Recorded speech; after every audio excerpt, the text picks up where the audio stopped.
Quel est le meilleur traitement du TDAH pour vous? Le choix dépend de nombreux facteurs: l'âge, les comorbidités, la tolérance aux effets secondaires et les préférences de la personne. Pour mieux s'y retrouver dans les options de traitement disponibles, la CADRA publie un guide régulièrement mis à jour sur les médicaments recommandés au Canada pour traiter le TDAH, classés en 3 groupes: les psychostimulants à base d'amphétamine, les psychostimulants à base de méthylphénidate et les médicaments non psychostimulants. Les psychostimulants à base d'amphétamine comprennent 2 molécules à libération prolongée qui sont indiquées en première intention: l'Adderall XR et le Vivance, et une molécule à courte action, la dexédrine, indiquée en deuxième intention. L'Adderall XR est disponible sous forme de capsules contenant des granules saupoudrables, ce qui facilite son administration chez les jeunes enfants. Il agit en moyenne pendant 12 heures. La dose de départ est de 5 à 10 mg par jour le matin, et la dose maximale 30 mg par jour. Le Vivance est une autre option de première intention.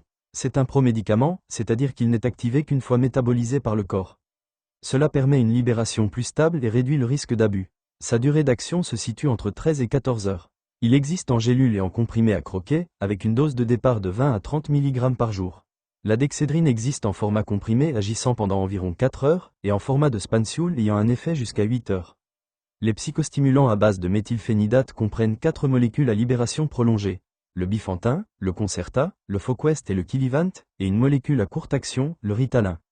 Le Bifantin est un médicament à libération contrôlée sur 10 à 12 heures. Il se présente sous forme de capsules saupoudrables. Le Concerta utilise un système OROS, c'est-à-dire une libération prolongée par pression osmotique, et dure environ 12 heures.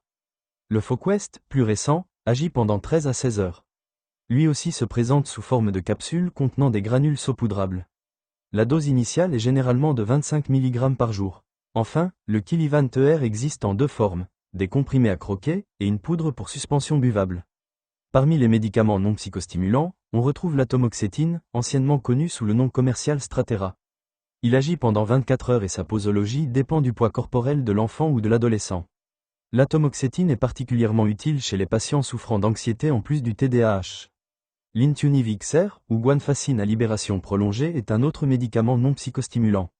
Il peut agir sur le système nerveux pour réguler l'impulsivité et améliorer la régulation émotionnelle. Il peut être utilisé seul ou en association avec un psychostimulant.